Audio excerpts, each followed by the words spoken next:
Let's go. Woe unto you, O billionaires. Your money cries out against you. That's not just my sentiment or the sentiment of a lot of people right now. That's the sentiment of the letter in the New Testament written in the tradition of James, the brother of Jesus. Yeah, I don't think a lot of people have read that. James chapter 5, it's interesting. Maybe give it a glance.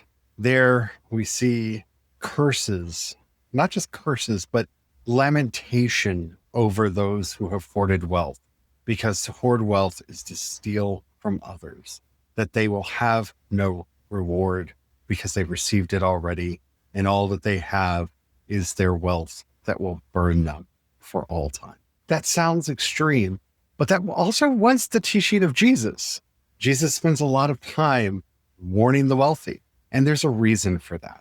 And we're going to talk about that, why you can't serve God and Mammon as we walk together down creation's path.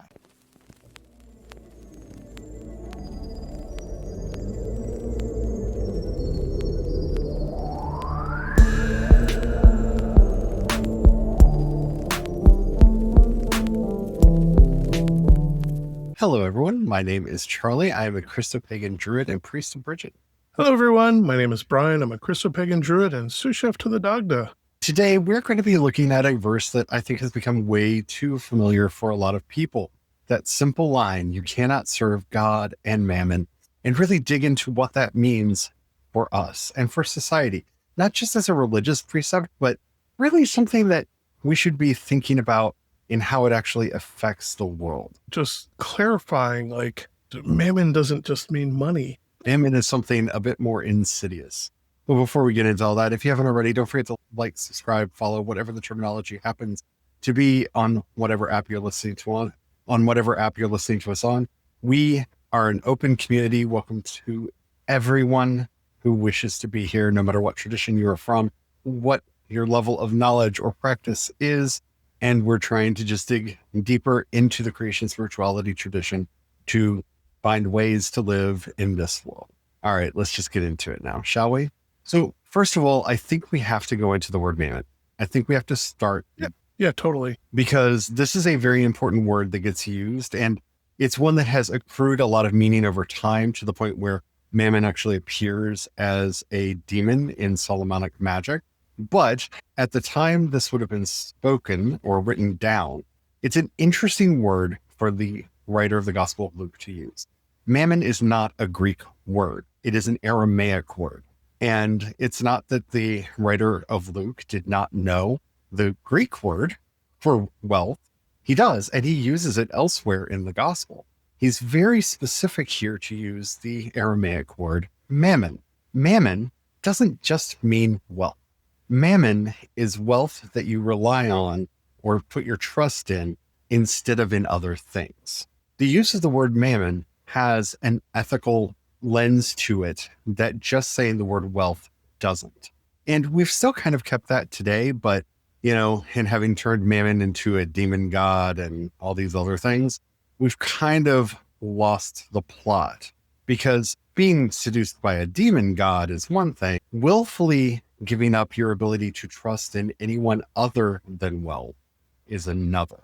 And that's really what Jesus is talking to here. I know that distinction was something I struggled with because growing up, any of the teachings I received, it was talked of as like money and greed obsessed. And that actually misses a lot of the nuance of the teachings and the text itself. Like, I always had trouble with this apparent contradiction because I'm like, well, money is just a tool.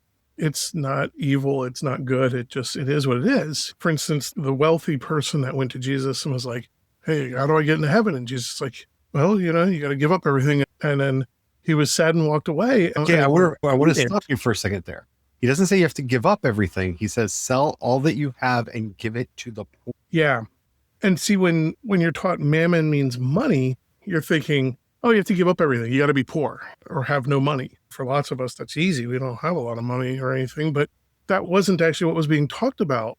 When you understand mammon as this allegiance and devotion to wealth and the hoarding of wealth and wealth extraction, that makes so much more sense. This is somebody who is so attached to all of their things to all that wealth that they couldn't let it go. It's like I like to think of it like when you're trapping raccoons. They grab that little thing and they won't let it go, and so they're stuck in the trap. And you just walk up and you got them. That's what mammon is. And I think we, in our modern day, because we have commoditized everything, I think mammon is bigger than money. I think influence is a kind of mammon. I think fame is a kind of mammon now. Celebrity is a kind of mammon now. And what that means is mammon is putting your trust in this thing. This is the thing that will save me. That I have to have wealth. I have to have influence. I have to have money. I have to have power. All of these can kind of fit into this same rubric. And what this is a form of self-isolation. We are removing ourselves from the community that we're in, and we're no longer relying on our community to help us get us through, which for some people, that's not a hard thing to do because the communities are not supportive. And that's a sin on all of our collective parts. But we reject that connection that we are supposed to have. We lose that interrelationship that we are supposed to have and put all of our trust into this other thing. And in doing that, then whatever we have to do along the way becomes justified. It doesn't matter if I hurt somebody, I made more money, or I got more influence, or I got more power. I accrued more wealth. My trust is in mammon. Mammon will save me. It doesn't matter that I polluted the environment because I've got more wealth. I will build better water filters and air filters and be able to get through because mammon will save me. Money will save me. And we can see this in all of the celebrity biographies that come out, all of the wealthy and powerful in all of their biographies all have the same common note to them that once I made it big, whatever made it big means, I no longer knew who I could trust because I didn't know who was there for what I had and who was there for me. And that's the alienation that mammon does. If all of your trust is in this thing to save you, so you have to just accrue more and accrue more and accrue more. Well, other people in your lives are either stepping stones or tools for that extraction, or they've come into your life so that they can do that to you. And that breaks societal trust. That breaks communities apart. It destroys the very fabric of civilization to live that way. And that's what Jesus is talking about here. You cannot serve God and mammon. In another passage in Luke, he makes it very clear where he contrasts a phrase is adapted and changed in Matthew. In Luke, he just says, "Blessed are the poor, for they shall inherit the kingdom of God." And in a couple verses later, he says, "Woe unto the rich, for they already have their reward." I think of that dumb slogan that I used to hear all the time, like, are you working for your money or is your money working for you? And I think in a way, it's actually more profound than I wanted to give it credit because it was used by a lot of individuals that I found distasteful. But if you flip that around and look at the actual question, a lot of those individuals were working for their money. You know, they thought that like they got all these investments and whatnot. But really the thing is the minute they got up in the morning, they clocked in and all they thought about was their money, their wealth, how much they could extract, how much they could accrue, what investments to put their money into, and then to pull it out of, instead of money being a tool to exchange for goods and services. Now, it's important for us to remember we are looking at this through a very contemporary lens. When the writer of Luke wrote this down, money didn't matter a lot. In fact, money was the lowest way to determine how much wealth you had. In Rome, your wealth was determined by how much salt and psyllium you had, not currency, not coins. Psyllium were these seeds that looked like a heart. It's actually where we get the heart symbol from, that were believed to be a erotic cure-all. And you can look more into that on your own, but make sure you have the safeties turned on your shirt. But that's how they achieved wealth. And when you see Jesus talking about the wealthy, he often says it in terms of how much dill and cumin they have. Because wealth was not always about money. It was always about accumulating something, but it wasn't always about money. This modern state that we're living in, and I know some of you who listen to this a lot are going to be like, well, there goes Charlie saying this again, but it bears repeating because it's so hard for people to understand. The world as we know it now is only at best 200 years old. You might be able to stretch it in some places back closer to 300 years, but not really. And if we're being honest, we can only really go back about 150. If we're really being honest, most people for the majority of the history of the world were not interested in money or that kind of wealth. The way that you got by was you had something you could trade and get food. You had shelter. There were very concrete ways to have a secure life. And what happens after the Civil War in the United States or during the Industrial Revolution around the world, because our Civil War was caused to a great degree by the Industrial Revolution, was we changed the way that we used everything and equated everything to money. Now, I'm not saying money didn't exist before then, but barter and trade really did exist a lot more. Even when I was growing up in the 80s, we still bartered and traded for a lot. And around here, to be honest, a lot of things still happen on barter and trade without the exchange of actual currency, because that tradition remains strong around here where we live. But that was really the way that we played the game of life. This idea that we are extracting wealth in these money tokens is something that Abraham Lincoln feared. If you go and read his essays and his speeches, he really was afraid that people would become bound to their wages, because that is no just and fit way for a human to live. That if you are reliant on wages, you are captive to those who give you wages, and that should not be allowed in the United States. And if you don't believe me, go read Lincoln. It's all in there, because this is the time period where this transition is starting to happen. So this whole industrialized wealth extraction situation that we live in is so new, but it is so pervasive that it feels like there's nothing we can do about it. And so it kind of tricks all of us into being servants of Mammon. Because if the only way that you can have even a basic life is to achieve some modicum of wealth by Mammon's standards, that's creeping around in the back of your head all the time. And that's not healthy. You see, when Jesus says you cannot serve God and Mammon, all of the commandments of God are about taking care of each other, with a particular focus on orphans, widows, and the sick, taking care of the unfortunate and those who are going through things. The law and the prophets speak so clearly about this, that our duty in life is to take care of the oppressed and to lift them up, and not to be hoarding wealth to ourselves.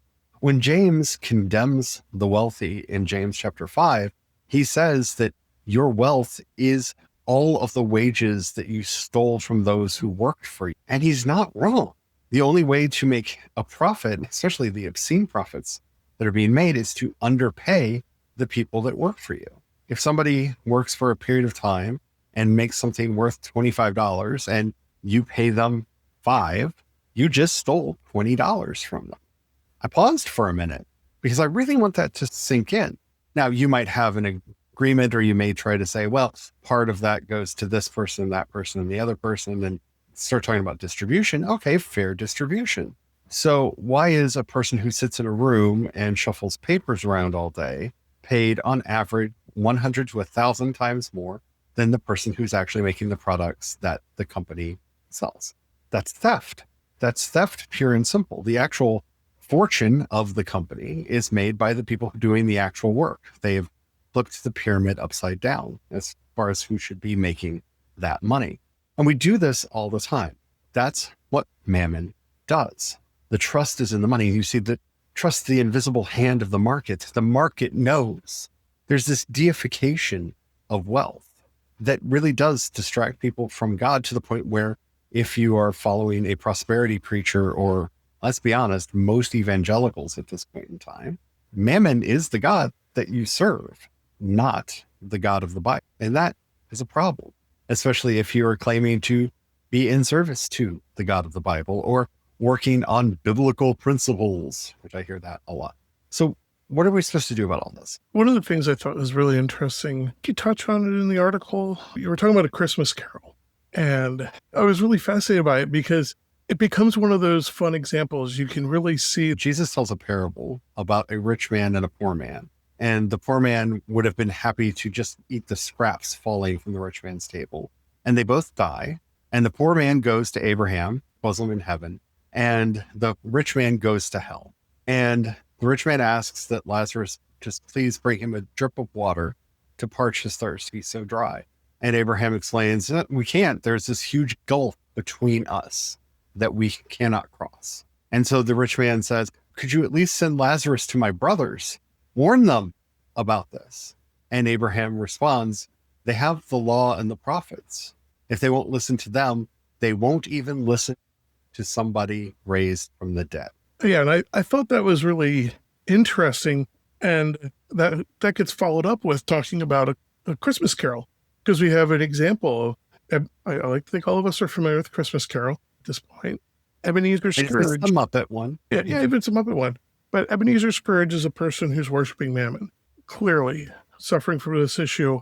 And the very first visitation is his old boss being raised from the dead. Jacob Marley. Jacob Marley comes back from the dead to be like, Ebenezer Scrooge, you're doing this bad. And he's just Humbug. He literally blows him off. And that's the interesting thing is there is a lesson in there, because it was the other three ghosts that come to visit Ebenezer Scrooge. What they're actually doing there is they're helping Ebenezer Scrooge to connect back into his life, to remember the things that he sacrificed and gave up to worship Mammon. Whether he was even aware, because even in there, he wasn't necessarily aware that he was sacrificing the love of his life on the altar of Mammon, but Ebenezer Scrooge did. And that started to wake him up. That started to help him see that he was on the wrong path. We talk about teshuvah, the changing of the mind, getting back into alignment with life and back on that right path. Each one helps to show Ebenezer Scrooge what he was disconnected with and how to connect back into life. And of course, as we know how the story goes, he's facing his death and how nobody was there. And he's just like, no, I want to live. He literally chooses life and wakes up reconnected. And I think that story, one of the reasons it is so ubiquitous in our culture is because we all want this to happen. We all want the three ghosts to visit the wealthy and wake them up. In fact, we kind of half-heartedly, jokingly did a ritual, 2 years ago as part of our Christmas practice. You can actually go back in the podcast. We talked about it on there, where we talked about calling the spirits of the three spirits of Christmas, past, present, and future, and just kind of wishing this change on people. And we all kind of want that to happen, because it's not until someone sees the harm that they're doing that they know that they are doing harm. Because it's so seductive to be able to say, no, I'm not one of the bad guys. I'm using my wealth for fill in the blank, fill in the blank, fill in the blank. But even in those situations where they're setting up their charitable foundations and whatnot, it's not actually serving the people. There's no listening going on. Remember, right relationship means that we listen to others and speak, and we work together to find this balance. These foundations are not doing that. They have the vision of their founder and are imposing that on regions and using money, there's wealth again, to ensure that people obey the wishes of the person who set up the foundation. They still see this as charity. It's one of the reasons why I often say that charity is a bad thing. It's not bad that we give to one another. It's bad when we give with these strings attached of, you have to agree with me and use this exactly the way that I tell you. That's control. That's coercion. That's not actual charity. That's not actually giving to someone. And the funny thing is, if you sit back and you go back and you go, well, you just point at the feudal system. Well, wasn't the king so great a benefactor to their subjects because they gave them some food? And they threw a party. Yeah, they threw a party and stuff. Like, most of us will be like, no king. We're quick to be like, no, the king is evil. The king is bad. This is the same thing. This is a person who has extracted so much from the environment, from the land, from the people, from the creatures that are on the land in the name of wealth. They extracted it and they keep extracting it. And they're handing these pittance back out to create an indebtedness. And that's the thing. It's like, it's not bad to help someone. But if there's a string attached where then you want worship, because once again, this is perpetuating the machine of mammon, then you want them to worship you. Or you just want power over them. Or power over them, which we can see being done. I'm trying not to name names, but yeah, me too. It's very hard. Very hard. I keep thinking of. Because I don't want to get locked in on one person or foundation or what have you, because this is a problem that is systemic without. And what's important for us to realize is the feudal period never ended. We tell ourselves these sweet stories of, oh no, the dynasties were over, the feudal period ended. We can see how, the lords and ladies had to sell their estates and they're not really lords and ladies anymore and ... We transferred things over. I think this is one of the more interesting things about shows like The Gilded Age is they show in such plain and simple visual terms how the robber barons of the United States were the lords and ladies of the Americas, of how this class, this wealthy class, created for themselves a feudalism in the United States.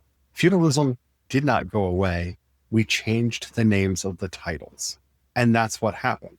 We no longer have the Baron of New York. We have the CEO or president or founder of X corporation. Oh, I can't even say that anymore because they've taken that away from me. I wasn't saying X as in like the former Bird app. I wasn't saying X as in like fill in the blank. But hey, if the shoe fits. It's a bad name for something. It really is. It perpetuated, it continued itself going. And no, serfdom didn't go away. It went from you are tied to the land to you're tied to your wages. And those wages tie you to the land and tie you to the corporation. All of those ties, all of those relationships did not go away. They just transferred from one set of hands to another set of hands and a different means to do it. That's the thing. When you're looking at justice making and working towards better systems, the trick becomes asking yourself what kind of support actually restores dignity. Because we're not talking about having money or the spending of money, because that is a tool. That is a tool in a society. Look, I want to say this as easily as I can. I was on the free and reduced lunch program, breakfast and lunch program when I was, and it is so dehumanizing to have to sit and beg in front of somebody to prove to them that you are poor enough to deserve food. It is something that I should not have had to go through, that my parents should not have had to go through, and that no one should ever have to go through. It is a villainous robbery of dignity. If a child exists, a child should be, especially if they're being taken and put into a public school in a public place where there is public food, provide funds for that food. This isn't an economic exchange. Or are we doing an economic exchange here? Kids need to eat so that they can be strong and pay attention and have the energy to get through the day. Feed the kids. But no, we want to signal virtue. Only the weak need this assistance. Look at how we're wording this, right? Do you see how we're wording this? That all of that is robbing dignity from people. And to make things worse, my lunch ticket was a different color from everyone else's lunch ticket. So even people that did not know that we had to go through this dehumanizing process to get that would see me go through the line with my lunch ticket to get it stamped. Because of course you got to get your lunch ticket stamped because you have to show that you're paying, because we're training you for the way the economy works.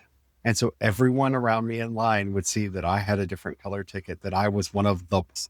And then they would degrade and dehumanize because you made that child. I'm not saying you as in the person listening, but we as a society made that child and so many children have to show themselves as lesser in order to deserve meals. That's not restoring dignity. We have to prove to someone that we're a hard enough case, but we're really trying. But it's so hard. Please, sir, may I have some more, please? We are making people go through all of these twists and turns like they're living in Oliver Twist, begging from Fagin of all people to have at least a little bit of dignity. And that's why the entire system does not work. And that's where this fits in. We choose to serve God. We choose to serve life and life everlasting, and not to serve a different master. So we look at living in right relationship, and we keep that in mind as we accrue money as a tool, because it's the tool that's used in society to get things, to move things, to achieve objectives. Always keep in mind that you're picking up a tool and you're moving it, and you're using it as a Yeah, I tool. don't even like the tool language here. I really Well, like the tool language here because money isn't even a tool. If we're going to have markets, if we're going to have the economies, anything like this, then they are ecosystems. Money is the water flowing through the ecosystem. If you dam it up in one place so that they have more, you are naturally starving and drying out another place so that they have less. The only thing that we can do is keep the water flowing. yeah. I really do believe it's one of the things that led me to creation spirituality is this start seeing everything as an ecology. And yeah, I understand your language of tool and stuff and how we use it and everything. But societally, we have to start seeing this for what it is. If you're allowing this money to get hoarded up in this place, that place, or another place, you're just impoverishing the entire land because we have giant reservoirs that choke and kill everything underneath them and are drying out where that is not going. And that actually is very helpful imagery and analogy to look at when one is imagining different systems. Like I love in the article, the math that you put forward, especially when we're thinking in terms of budget, like here in the US, when somebody's like, we gave $1 trillion here or $1 trillion there. It's just a number. Like most people cannot perceive how big that number actually is and how much could actually be done with that. I think it was something like 3 times the most recent budget cut could have covered a UBI. We're talking a substantial UBI. Like, I remember that budget, they did that tax cut twice. Yeah, they did it twice. So I guess technically we're only one away from, and we're talking like a $500 a week for every working person in the country. But instead they gave it to just a small handful of people. Yeah. It's definitely, you should go check out that math, because that's the thing, is being able to put that into relational terms can kind of help put into context. So when we're talking about these systems, like when we're fighting against these systems, as we learned in the process, we have to be able to imagine what we're going to build towards and making sure that we're building towards something that isn't just switching the names around. We don't want to replace our kings with CEOs. Or just we don't want to replace our CEOs with something else. We don't want to replace our CEOs. It's time to end the feudal system. End the feudal system. Yeah. I do want to make a quick note, though. When Brian says that I do math in there, I don't actually walk through the math. I was trying to get the reader and myself to understand what $1 billion is. Just $1 billion. And so I did the math on how much money you could give someone every week for 30 years off of $1 billion. Yeah. And to imagine how much more $1 trillion is, if $1 billion were $1 in your pocket, $1 trillion would be $1,000 in your pocket. Yeah. It's like that much more. It's so much bigger. Yeah, it's a lot to try to wrap your head around. And it's that obscurity that allows people to get away with saying a lot of things and doing a lot of things. But we need to start being honest about the harm that is caused by the hoarding of wealth. We just need to be flat out honest about it and how that we need to be helping everyone out. I go through this in a lot more detail, and I think probably with more grace than I did with my speech today. Yeah, in the article. In the article over at creationspouse.com. And I highly recommend that you take a look at that. To come back around to that parable that I brought up before of Jesus and the rich man and passing through the eye of the needle, or basically the small gate. No, it's eye of a needle. That's conservative propaganda. Oh, okay. That is conservative propaganda. I'd always been taught that too. I looked into it. That is conservative propaganda that doesn't start appearing in statements about this until the 1940s. So yeah, he's literally talking about a camel through the eye of a needle. Yeah. The more you know. But to come back around to that parable, the thing is if they didn't put their loves in well, the other request wouldn't have been that much of an ask. Yeah. If they had loved life, they could have just been like, cool, I'm in heaven now. Woo! I'm in. Yeah, heaven is supposed to be here, not after we die. Like heaven is supposed to be here, there, everywhere. And that's what we lose when we miss the point of the work that we're supposed to be doing. So definitely head over to creationspouse.com and check out the full article. If you have any other questions, definitely leave them there. I'll answer them there, or who knows, we may do further episodes on this. We are approaching Ash Wednesday. So it's in Church of the Oak the day after this comes out. So tomorrow, if you're watching this the day it came out, we will be doing an Ash Wednesday service on the Church of the Oak. And you can check that out on our YouTube or Substack channel, or you can watch it on either at creationspath.com or by subscribing to its podcast. We do a regular weekly meditation and prayer service over there. And if you haven't checked it out, I highly recommend it. I rather enjoy it. I hope that y'all do too. But we are about to go into Lent and have some times of meditation on changes that need to be happening. And I think we have 4 more left in this series. I think 5. I think Right it's here, keep saying 4 or 5 more. This making series. If I actually did the math right, because it wasn't planned, but I think the last Kingdom Rising will come out the week before Holy Week. I think. I wasn't intended. We didn't intend this series. It just in time to kick over the tables and run the money changers out of the church. Yeah. Yep.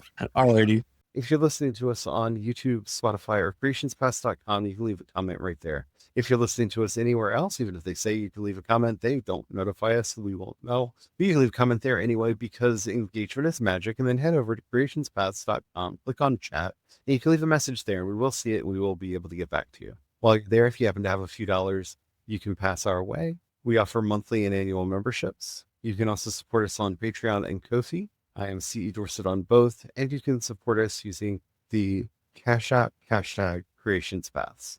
Thank you to everybody who does that. We are ever so grateful. Thank you so much.